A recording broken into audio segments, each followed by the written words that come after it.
chrono tey ñu jàll ci li nga xamante ne moom mooy la revue des titres ànd ak la régie xoolan moo si gën a fës yéene kaay kër gi di journal L'Info lañ koy xëyee moom mu xëy di wax cohabitation avec les ICS les exigences des maires mi ngi si page 7 bu yéene kaay bi di L'Info di wax désenclavement des communes par la réalisation de pistes réalisation de centres de formation technique et professionnelle polyvalents construction d'ouvrages hydro-agricole construction du centre de santé mi ngi ci yéene kaay bi di L'Info ñëw na aussi si ki nga xamante ne moom mooy Thierno Alassane Sall mi nga xam ne député di wax que ne les conditions d'un dialogue utile et sincère ne sont pas réunies leneen li nga xamante ne mën ngeen kaa fekk ci yéene kaay bii di L'Info mooy pôle financier judiciaire ak Tabaski Ngom mi nga xamante ne yéene kaay bi nee na gën naa enfoncé ki nga xamante ne moom mooy Moustapha Diop moom Tabaski Ngom kàddu yi nga xamante ne yëkkati na ko ba mu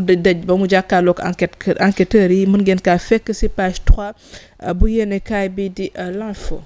Après L'Info yéene kaay las yéene kaay Maman Faye. Las yéene kaay xëy di wax manque de kit de dialyse 96 malades du hangar des pèlerins en danger moom Las Quotidien loolu la xëyee waaye aussi xëy na di wax si film bi nga xamante ne mi ngi tudd Timpi Tampa de Adama Binta Sow yéene kaay bi di wax coup de projecteur la sur les ravages de la dépigmentation. ayca njaay si beneen yéene. Après Las yéene kaay Libération Maman Faye. Libération rapport scientifique la xëyee tey di wax le parquet financier piste des opérations suspectes de plusieurs milliards moom yéene kaay dox soupçonné par la CENTIF d'exercice illégal d'activité bancaire et de change manuel entre autres Thiowes Forex a enregistré sans justificatif des flux de 81 milliards 998 millions 467 623 francs CFA dans un compte entre le 5 mai et le 26 mars 2024. La quasi-totalité des sommes reçues a été aussitôt transférée ou virée en faveur d'autres structures. Détails yi mën ngeen kaa fekk ci yéenekaay bi di Libération dellu si na si leneen di wax la cérémonie des African Star Awards distinction était du TOC la saga marocaine de l'arnaqueur Tibou Faye yéenekaay bi dellu si na si moom Tibou Faye yéenekaay bi di wax que ne DIC actuellement identifié na déjà 23 victimes yoo xamante ne fay nañu diggante 300 000 de 2 millions 500 en croyant recevoir une distinction du Maroc kii moom temps yi moo jël ndam li nañ jàll si beneen yéenekaay. la moo ko jaral lii tamit Sud Quotidien Maman Faye. Sud Quotidien xëy di wax 48 heures chrono ndax jëm ci wàllum examen de la résolution de mise en accusation devant la haute cour de justice de Mansour Faye Ismaïla Madior Fall ak ña sa des loolu la Sud Quotidien xëyee tey. Après Sud Quotidien yéene kaay enquête yéene kaay Maman ñaari doomi Penda Naar yi mais le premier ministre Ousmane Sonko ak nga xamante ne moom mooy le président Bassirou Diomaye Faye ñoom la yéene kaay bi di enquête xëyee tey di wax ressources naturelles ak rapport ITIE bi moom la xëyee di wax vers de hausse record pour les recettes douanières et fiscales. L'État a recouvré plus de 60 milliards de francs CFA pour l'IS au premier semestre contre 62,7 milliards pour toute l'année 2023 leneen loo xamante ne mi ngi ci yéenekaay bi di l'enquête muy le député Guy Marius Sagna affaire directeur ARTP Guy Marius Sagna di interpeller encore ki nga xamante ne moom mooy ministre de la santé ngeen mën kaa fekk ci page 2 bu yéenekaay bi di l'enquête. Après enquête yéene kaay Le Quotidien Maman Faye. Le Quotidien marche trop haute pour Amadou Hott la xëyee di wax succession de Akinwumi Adesina yéene kaay bi di xam la que ne après Côte d'Ivoire Bénin tamit mi ngi soutenir le candidat mauritanien moom sénégalais bi di Amadou Hott yéene kaay bi di wax le sénégalais n'a pas de task force pour porter sa candidature. ayca yu jàll. Les Échos yéene kaay wàllum dialogue politique bi la xëy di wax Thierno Alassane Sall di ñett à Diomaye mi ngi si page 5 bi yéene kaay bi di Les Échos moom Thierno Alassane Sall daa jàpp que ne condition bi nga xamante ne moo mën a tax dialogue bu véritable am condition yooyu noonu réunirul instant bi mu jàpp que ne c'est une opération de communication politique dont les conclusions semblent déjà écrites leneen li nga xamante ne mën ngeen kaa fekk ci Les Échos muy le secteur attractif qui a généré 236 milliards yéeni kaay bi di wax 225 milliards alloués au budget de l'État. L'or sénégalais exporté fait 137 milliards 1773 employés pour une masse salariale de 19,7 milliards. Le Sénégal compte 453 titres miniers et de carrière. Après Les Échos yéeni kaay Maman Faye Source A. Source A xëyee le laboratoire de l'IFAN qui déchire le rapport de l'UCAD moom la yéenekaay bi xëy concernant présence supposée dans l'eau de Linguère d'un taux de plomb de 2,6 milligrammes par litre, bien au-dessus de la valeur recommandée de 0,01 milligrammes par litre selon le laboratoire chimie physique organique et analyse environnementale. Leneen li nga xamante ne mën ngeen kaa fekk ci source a mooy attendu devant le pôle judiciaire financier demain 7 mai Amadou Sall fera faux bond loolu yéenekaay bi di source a xamle. Leneen li nga xamante ne source a wax na ci mooy chiffre clé du rapport de l'ITIE production du secteur attractif, contribution dans l'économie sénégalaise moom yéenekaay bi di source a ñëw na si en détail. Après source a yéenekaay direct news moment fay. Direct news di wax quand Abass Fall occulte le vrai problème concernant l'entreprise wala les entreprises de presse en difficulté yéenekaay bi di wax l'État veut voler au secours des entreprises de presse en difficulté en mettant en branle la direction générale du travail et de la sécurité sociale pour lui faire l'état des lieux yéenekaay bi wax si Abass Fall veut aider les entreprises de presse, il doit d'abord diligenter le règlement des conventions et contrats de publicité signés et exécutés. Transformation des infrastructures éducatives loolu aussi bokk na si li gën a fës ci direct news di wax la direction des constructions scolaires du Maine et le génie militaire se ligue. Après direct news yéenekaay l'observateur moment fay. L'observateur daa dellu si audition de fond ak grand déballage yi nga xamante ne kii di Tabaski Ngom def na ko yéenekaay bi du dellu si na ci face à face boobu nga xamante ne mi ngi wax que ne duré na presque 4 heures de temps entre kii yi nga xamante ne mi ngi fi nekkoon inspectrice du trésor mais aussi jàkkaarloog juge d'instruction Idrissa Diarra et Nelly Seko Dieng yéenekaay bi di wax les mots forts de l'ex-agent comptable particulier de la CRSE, la décharge de 200 millions francs CFA et l'audio explosif loolu yëpp yéenekaay bi dellu si na si di wax Momad Ba ex-DG de l'APROSI attendu demain au pôle financier yéenekaay bi di laajte pourquoi Moustapha Diop n'est pas encore confronté à son accusatrice. Après l'observateur yéenekaay tribune yéenekaay moment fay. Tribune yéenekaay xëy di wax entre grenier vide et cherté des denrées la famine guette les paysans du bassin arachidier moom yéenekaay di wax des paysans qui sont entre le marteau de l'inflation et l'enclume de la mauvaise récolte d'arachide yéenekaay bi di wax ils sont obligés de bazarder les provisions de mil et de maïs pour acheter du riz moom yéenekaay Tribune di wax le Sénégal fait toujours partie des pays qui ont besoin de l'aide alimentaire leneen loo xamante ne Tribune ñëw na si mooy appel au dialogue du président de la République ak Thierno Alassane Sall mi nga xamante ne mi ngi annoncé benn boycott di bañaale loxo bi nga xamante ne moom le président Bassirou Diomaye Faye tàllal. Après Tribune yéenekaay Walf Quotidien moment fay. Walf Quotidien di wax que ne est-ce que pacte bi instant bi déstabilisé wuñu ko muy pacte social bi ñu fi signé woon ndaxte am na ay menaces de grève mën ngeen kaa fekk ci page 7 bu yéenekaay bi di Walf Quotidien wàllum dialogue national yéenekaay bi wax déjà des chaises vides notamment Thierno Alassane Sall mi nga xamante ne àdduna ci mi ngi ci page 3 bu yéenekaay bi ci Walf Quotidien wàllum mendicité à Dakar Tahirou Sarr met la pression sur le pouvoir loolu aussi bokk na ci li gën a fës ci li nga xamante ne moom mooy Walf Quotidien. Après Walf Quotidien Le Soleil yéenekaay moment fay. Le Soleil yéenekaay daa xëy di wax ci wàllum financement des partis politiques moom yéenekaay bi di wax un flou persistant ce qu'en dit la loi PASTEF ou la promotion du financement participatif entretien croisé entre docteur Mamadou Bodian et Ababacar Fall loolu yëpp mën ngeen kaa fekk ci yéenekaay bi di Soleil wàllum découpage à géométrie variable yéenekaay bi tuddee ko incohérence territoriale mën ngeen kaa fekk ci yéenekaay bi di Le Soleil. Après Le Soleil yéenekaay Tribune Sport moment fay ñëw ci ki nga xamante ne moom mooy Prince doomu Pikine bile barki dem mu daan ki nga xam ne moom mooy Modou Anta nee na après sa victoire sur Modou Anta Prince Zap Diop 2 maanaam dafa romb ki nga xamante ne mooy Diop 2 Mor Kang Kang et visé ki nga xamante ne moom mooy Lac 2 yaakaar naa itam moom ñoom ñaar yoon la de wax dëgg fa la te Prince itam moo ëpp adversaire ci lamb ji quoi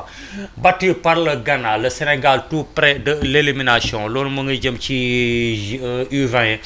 yi nga xamante ne dañoo dem participer ci woon ci tournoi boobu le prix Marc Vivien Fowé le Sénégalais Habib Diarra parmi les finalistes macha allah Habib Diarra nekk international sénégalais nekk fi nga xamante ne moom mooy Strasbourg après Tribune Sport yi yéenekaay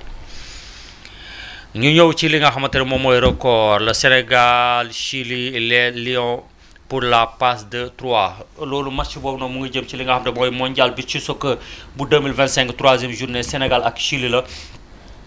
pour seen troisième match Ligue des champions demi-finale retour à 19h tey la Inter de Milan fële ci Italie lañ koy fubal contre ki nga xam ne moom mooy FC Barcelone bu Lamine Yamal FC Barcelone bu Mama Faye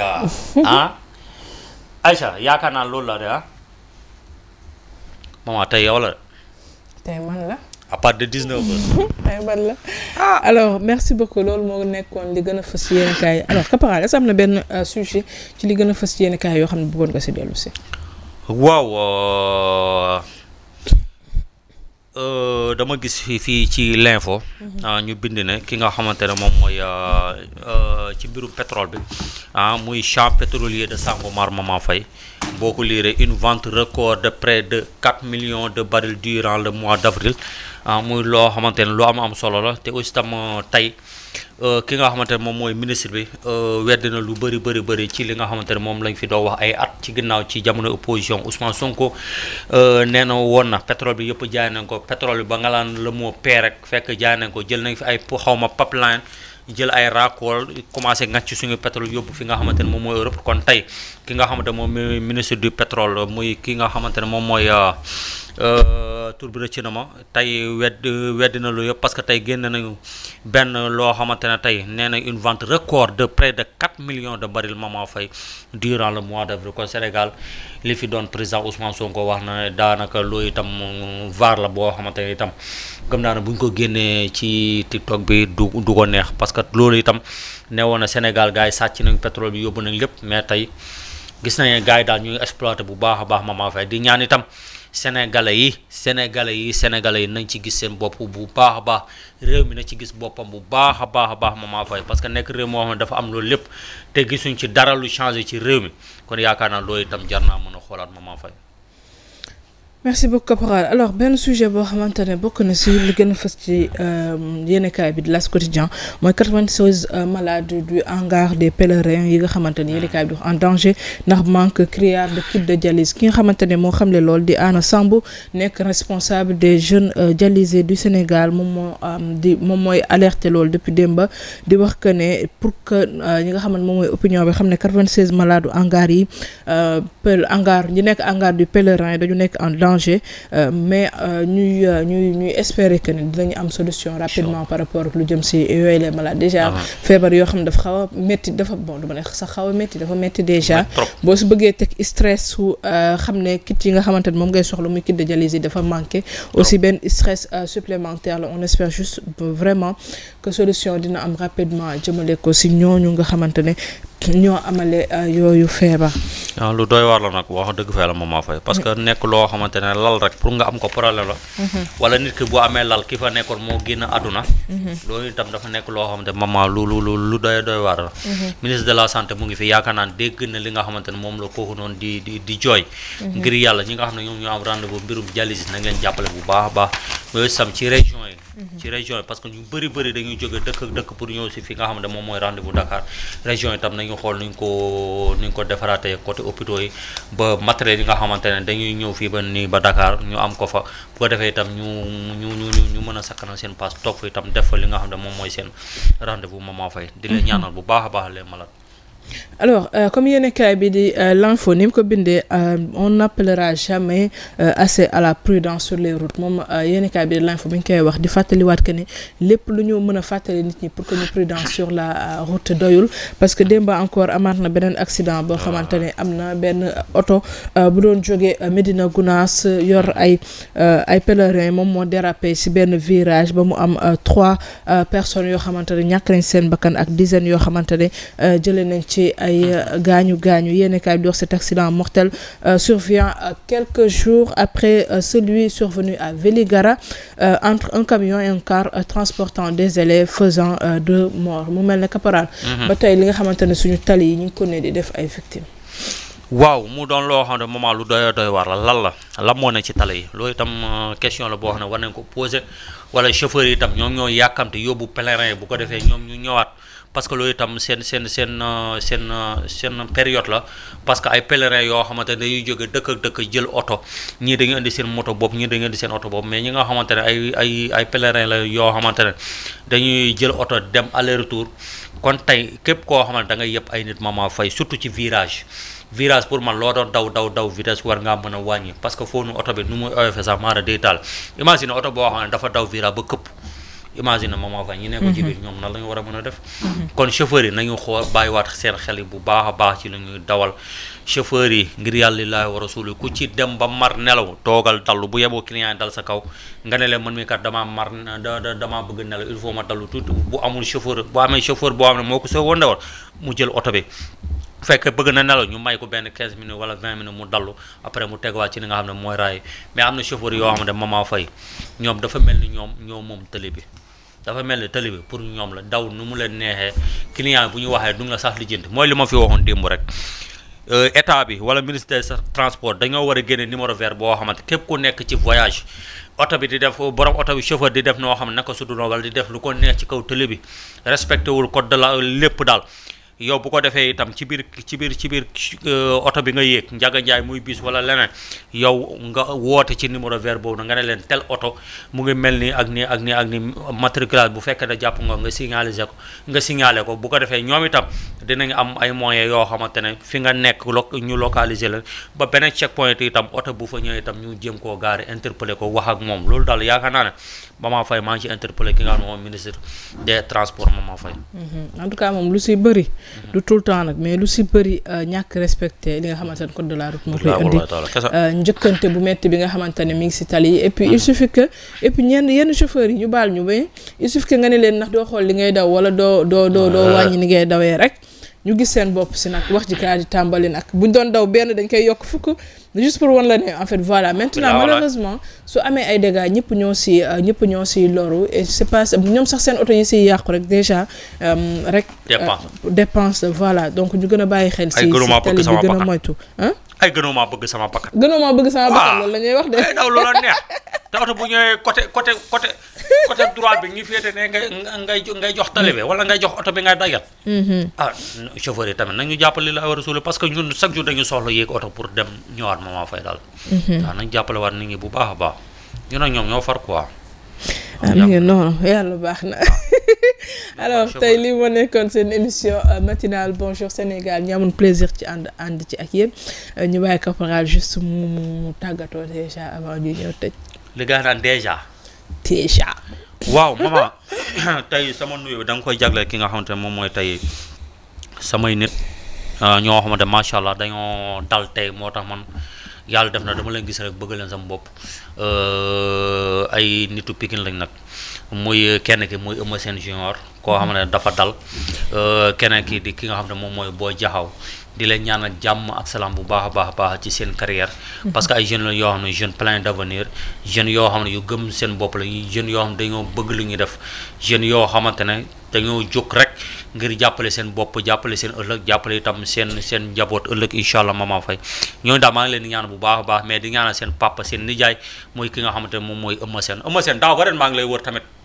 te gisagoo ko tay si nga daaw ba ren maa ngi lay wër maa leen jaxase maa ko waxoon li nga nekkee si plateau bi de dama la boole Boy Jaxaw wala Eumeu Sène Junior ñu gisee boog wala boog gain maag Mama nii tamit Mama sax gisoon na la après mu ne la caporal lii ak lii après wax nga ko léegi fàtte nga quoi bu tax ma affiché waat fra fi di la ñaawal ay non tamit wala nga yow ma jox la secret yi nga xam ne moom ngay daanee booy bi quoi booy parcelle bi tamit kaay ma jox la secret bi ark yàlla taasi nga kaay ma jox la secret yi nga xamante moom ngay daane ki nga xamante moom mooy Franc booy parcelle bi Mama Faye di la ñaanal la jàmm ju baax a baax di ñaanal waa régie parce que ñun itam nu ñu mel noonu la bu ñu gisee ñoom la bu ñu déggee ñoom la muy Mamour l'américain Nourou ak ki nga xamante ne moom mooy Marème buy bi gère digital bi Sofia itam temps yi gis naa ne formation Mamour mu ngi dugg bu baax a baax mais Mamour l'américain del koŋ yow Sofia est-ce que gënul ay Mamour Mamour da doon nëppe rek ñaari Mamour yi dañ doon nëppe rek des fois mu wane affaire du bande yoo xamante ne leer na ma ne Mamour américain moo ko naan moo leen gën a band déedéet moo leen gën a band Mamour moo gën a band Sofia ñu yow rek lañuy topp nga Mamour américain la Mamour bañ na ko sax ay rap américain lay déglu xam nga ba xam li ngay wax dégg nga ko wala déggoo ko déggu li ñuy wax dégguñu instant Mamour TikTok foo dugg américain foo dugg YouTube américain moo leer na ma ne bu ñu paree émission léegi mu teg son américain maman yàlla na yàlla def jàmm yaay ci Sénégal divulgué suñu secret de famille nii au calme. maam daal mooy Lamine Kébé daal fii waaw wax dëgg fa yàlla boo gisee ay tabalaak ay woyu aram moom nuuru la waaw di nuyu di leen bëggewaat bu baax a baax di nuyuwaat waa Tivaouane Peulh bu baax a baax maman Faye di leen ñaan bu baax di nuyu sama waa kër di nuyu sama soxna bu baax a baax maman. merci beaucoup caporal alors ñu ci profité di remercier waat ñëpp ñi nga xamante ne ñu ngi suivre si seen télé mais aussi sur nos plateformes digitales ñëpp tous les abonnés wala followers yi nga xamante ne ñu ngi nekk sur les plateformes digitales moo xam nag Facebook la Instagram wala TikTok Twitter wala même LinkedIn dañuy remercier waat bu baax a baax parce que ça fait toujours plaisir